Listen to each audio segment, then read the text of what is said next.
And back to our featured presentation. Here we have a random guy in the Petalburg woods looking for some shroomish, but all of a sudden he gets ambushed by a Team Magma grunt. So I don't know what's gonna happen here. It looks like we're gonna have to protect this guy, and we're gonna have to battle this Team Magma grunt here, so that he doesn't steal some papers from this Devon researcher guy. So we're gonna have our first battle against their Team Magma grunt.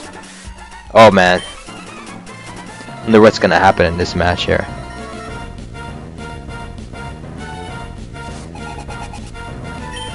Whew, I remember first seeing this, I was like, wow, there's a new team. Because I was used to Team Rocket, you know, and back in Gold, Silver, Crystal, and Red, Blue, Yellow days, it was just Team Rocket. And then when I found out there's a new team, I mean, not to mention a new team for each game. They had Team Magma, Team Aqua. I was like, holy crap, this is pretty interesting. There's some new bad guys here.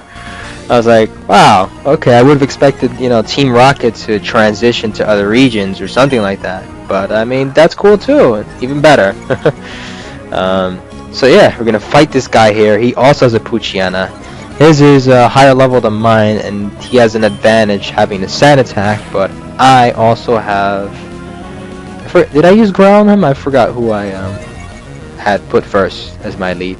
Well, anyways, gonna try to take it out. Thankfully I get a critical hit tackle, but unfortunately my tackle misses, and wow, this Poochyena is kind of annoying. It's using sand attack, so I don't get too many attacks in, but fortunately I'm able to get another attack, and his tackle misses, so that's great.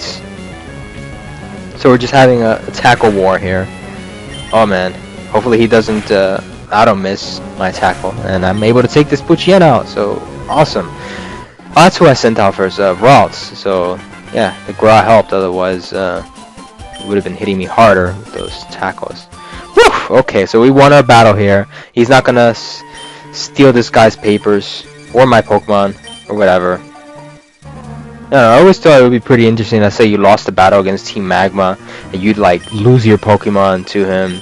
I mean, it only makes sense. He'd like kidnap your Pokemon because you lost the battle to a Team Magma grunt. But instead, you just go to the Pokemon Center and they heal your Pokemon. You black out, white out, whatever. But I don't know. It would make more sense if they actually like stole your Pokemon for losing the battle or something like that. I don't know. I mean, it's whatever. I just thought it'd be more of a realistic thing. Something like that happened. So yeah, this episode is kind of me getting out of the forest here, and we're gonna have some more Pokemon battles, catch some new wild Pokemon. Actually, you might notice here I've already caught a Tailo. I previously caught one in between episodes. I don't have it on my team in this episode, unfortunately, which is going to bite me in the butt, as you're gonna see against this next trainer here, who's actually a bug catcher and has a very powerful bug type. Well, yeah, you'll see. So anyways, I'm gonna try to see what he has. I'm gonna set up. Going to, I think, send in my Poochyena. Not sure why I'm gonna do that, but I figure maybe he has like a Silcoon or a Wurmple or something. But it turns out he has one Pokemon here, and it's a Nincada. I'm like, oh god, I remember this thing. This thing was like really bulky and annoying to take out at this stage. You see, look at it. That tackle did nothing, and he's gonna like eat my health with Leech Life. That's just so annoying. Oh my god, hate this thing already. Alright, so next attack is probably going to kill my Poochyena. I don't want that to happen, so I'm going to switch out into something that I can hope will take the attack. I probably should have sent out Zigzagoon to Growlithe, but oh well. So he's gonna suck some more of my health. Not nice. So this thing's gonna be bulky. I'm gonna actually speed up this battle because it turns out to be pretty long. So here I'm just gonna try to poison it, because that'll make the battle faster, or make it easier to kill this thing. Well, I actually do something kind of stupid in this battle, which is, I forgot this Pokemon was a bug ground type, so I end up forgetting that Trico can actually take it out with like 2 absorbs or whatever. So I'm just gonna try like stall it and poison it and stuff, and he starts getting critical hits on me. I'm like, ah, so annoying. Look at this critical hit. I'm like, oh, I could have probably stalled it for some poison damage and stuff, but that's not gonna happen now. He's doing 3 damage, and he's gaining on me a lot more than I am on him.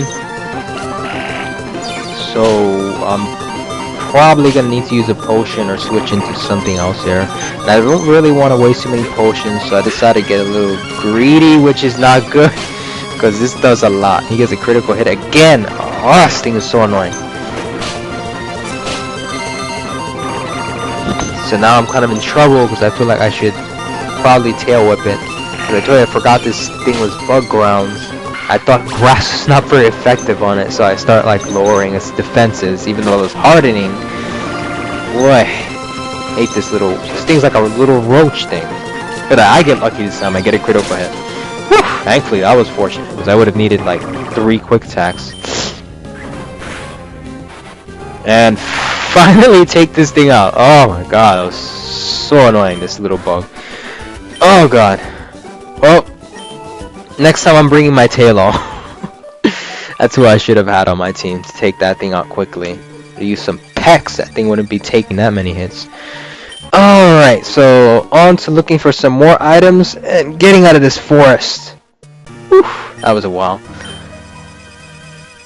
Like 10 minutes in this forest. So another wild Pokemon. I guess I'll kill it, knock it out for some experience. Maybe I'll just run away. It could get annoying.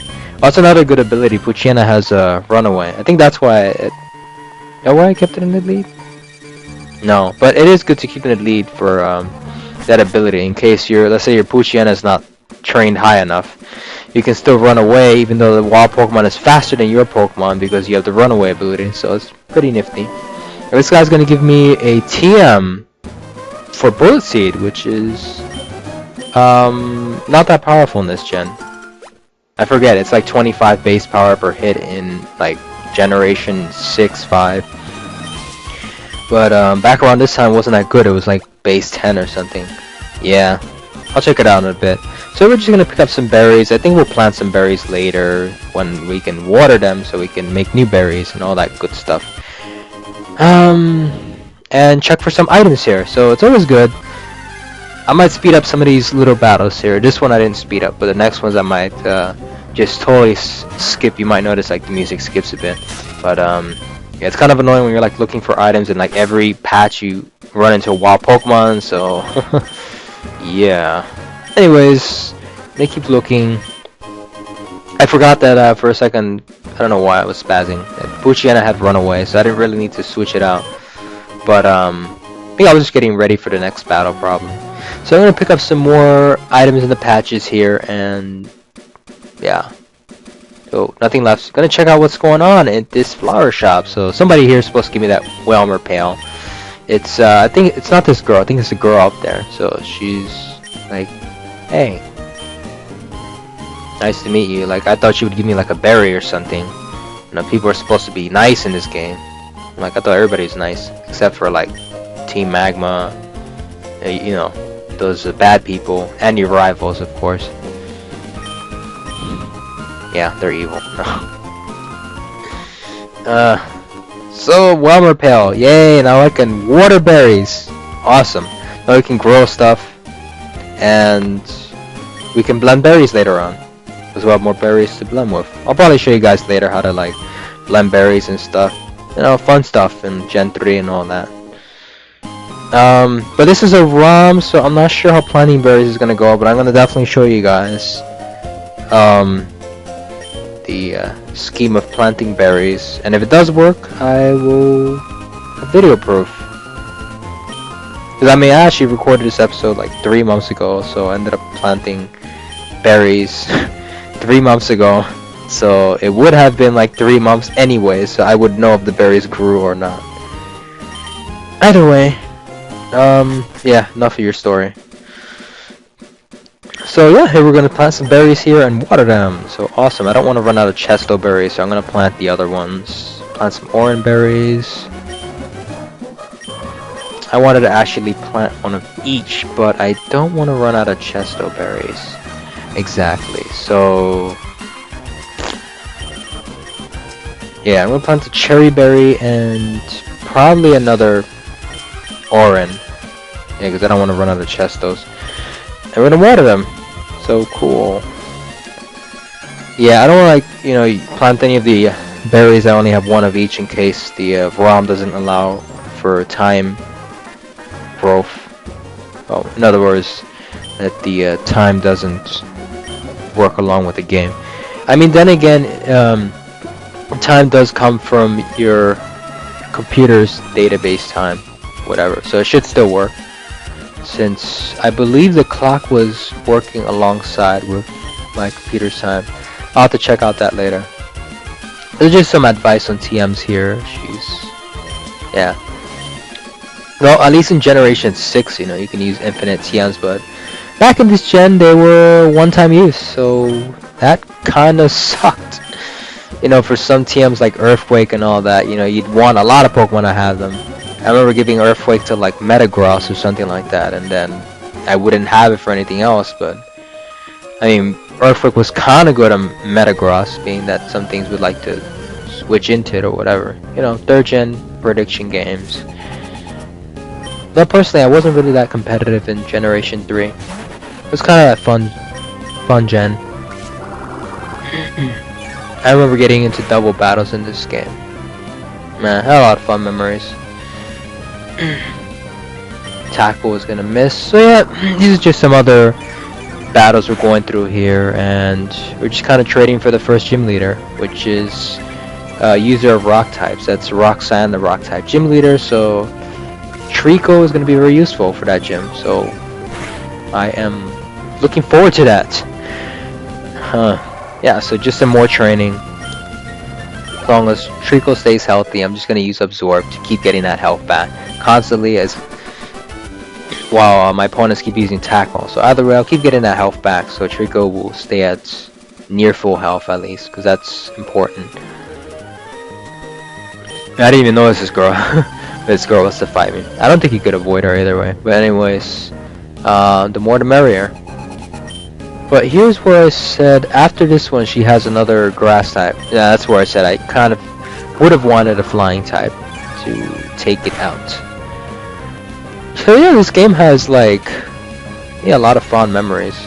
Like I remember the time, like back in high school, I used to have like battles with my friends all the time. I had this one friend, we'd have pretty epic battles. I mean, I was kind of a noob.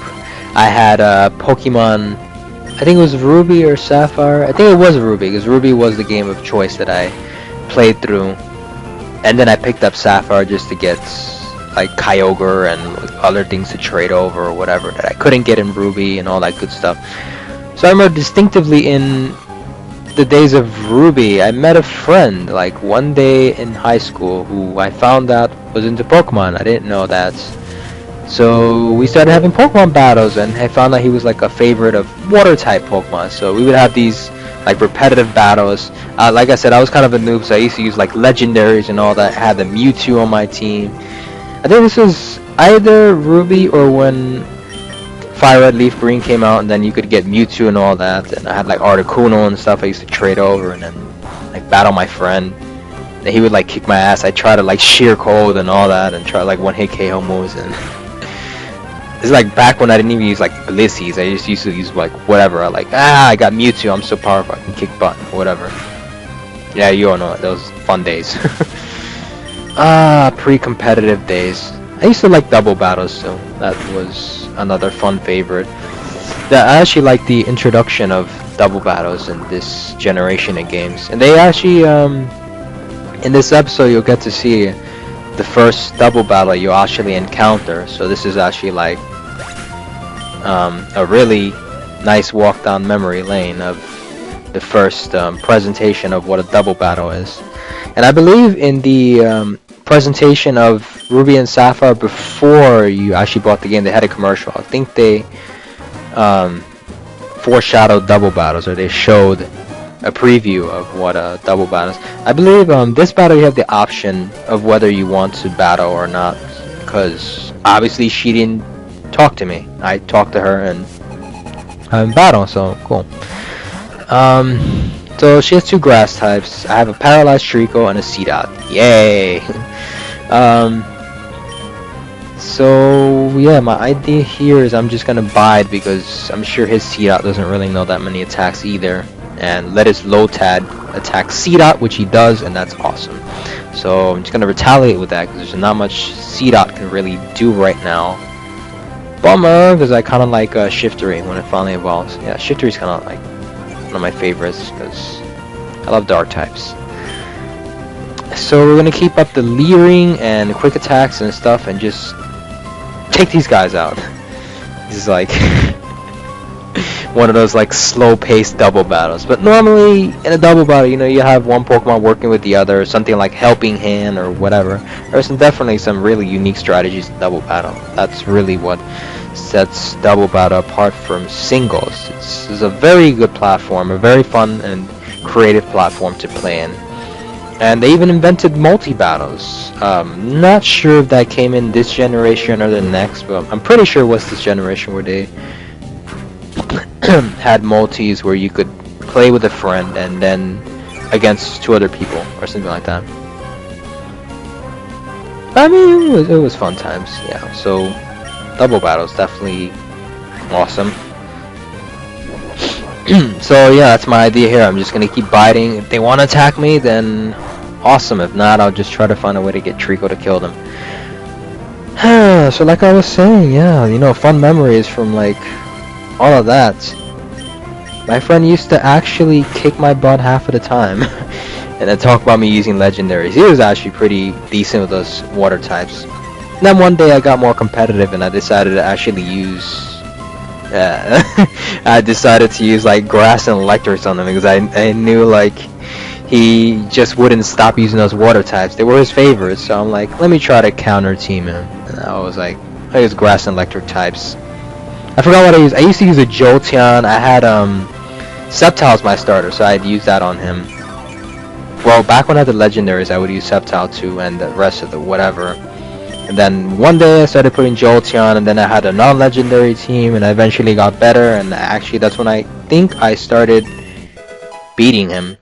But then we had this rivalry where he would actually either come close or start beating me, because you know, he was getting better at predicting me, and we kind of got a little better at predicting each other, but I think he was better. I'll admit he was better at it. But I mean, it was fun, you know, lunchroom battles. Definitely beats the boredom of school at that time. I mean, school is alright. I mean, it's just like during lunchtime, you don't have much to do. That's kind of stuff. So, Pokemon battles during lunchtime, playing cards, all that fun high school stuff. Yeah. So, this is a long-paced battle. Like I said, this is a really slow battle. I'm just finding opportunities to knock this thing out. I usually don't like slow-paced double battles. I'm used to like really fast things, but you know, we don't have that much, that many moves on these Pokemon. It can be slow-paced, and you have to wait for openings, kinda. So I'm just using Harden because that Seedot's not gonna attack me anyways. Yeah, it should be really funny if I had Protect on Trico and then I just attacked it twice, what bite it, and then just protect it on the turn it decides to bite. That would be pretty hilarious. Oh, yep, so I'm gonna take this Seedot out. Finally! That took like an hour almost. No. What was it? Not, probably like 4 minutes or something. I don't know how long this battle's. I probably would have sped this battle up, but I don't know. I kind of wanted to tell my story about that. Stuffs. Old memory lane stories. I don't know. I just feel a lot of memory lately. Now that Omega Ruby and Alpha Sapphire are coming back, it feels like it just feels really nostalgic. I mean, I know a lot of you feel the same. I mean, this was a big change to, rather, this kind of felt like a comeback because it kind of would have seemed, I don't know how long was it since Pokemon Crystal and Ruby and Sapphire were released, the time span. So to me, it felt like it was kind of long because I didn't hear much about new Pokemon games. I was young. I thought Pokemon ended, so I was like, there's no more Pokemon games. I was like, well, that sucks. Maybe, you know, that was at a point where I was like, now, quit. I don't know. Because I'm like, if there was nothing after Crystal, you know, I like caught all the Pokemon, raised them all up to like, what, level 100 or something. Or level 70s, and it was just getting to a point. I didn't know that many people that played Pokemon. I mean, I still played like once in a while, but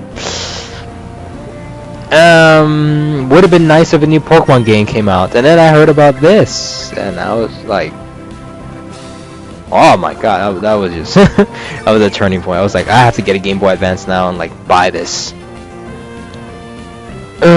So we're just going to take out all these water types with some absorbs. So it's a pretty quick battle.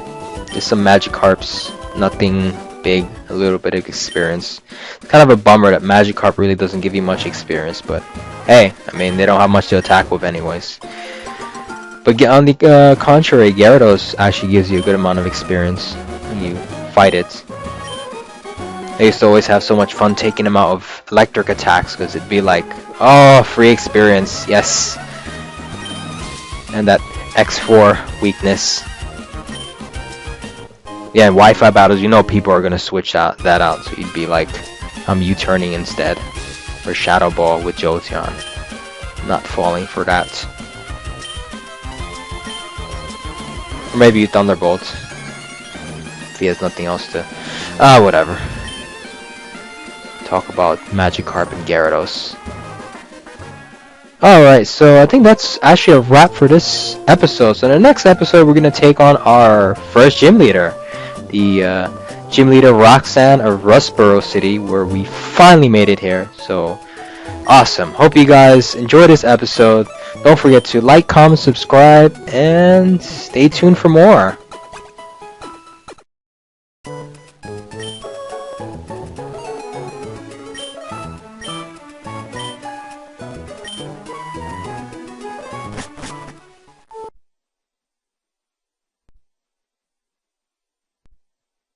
So, my question of the day for you guys is, which is your favorite Pokemon Evo organization? Either Team Magma from Pokemon Ruby or Team Aqua from Pokemon Sapphire. So, which is your favorite? As for me, my favorite would have to be Team Aqua. I know, even though I stuck with Pokemon Ruby and that was my choice originally over Pokemon Sapphire, but after playing Pokemon Sapphire, I don't know, I kind of thought the grunts were pretty cool. Like, when you'd face them, it kind of gave me this feel like I was facing these evil Pokemon pirate bandits, and it just gave me this thought, like, I could imagine them coming off a ship, or you'd fight them on some epic ship, and they'd be like, "Arr! Battle me! If you lose, I'll make you walk the plank! Arr! Or something like that, or, you know, some epic pirate saying. So I don't know. I thought a voiceover for the Team Aqua grunts or leader would be pretty cool. So yeah. So, and there was this. I believe there was this other sprites for Team Aqua that made them even look more like pirates or something like that. So they had like longer mustaches or something. I think there was a YouTuber that posted that or something like that. For some reason that was removed. But anyways, that's the reason I thought Team Aqua grunts look cooler. So yeah, be sure to leave your comment as to which team, for whatever reason, you think is cooler or better or stronger or more awesome or eviler or whatever. So which is your choice for a better team? Team Aqua or Team Magma? Alright, so hope you guys enjoyed the video once again. Don't forget to like, comment, subscribe, and stay tuned for the next episode.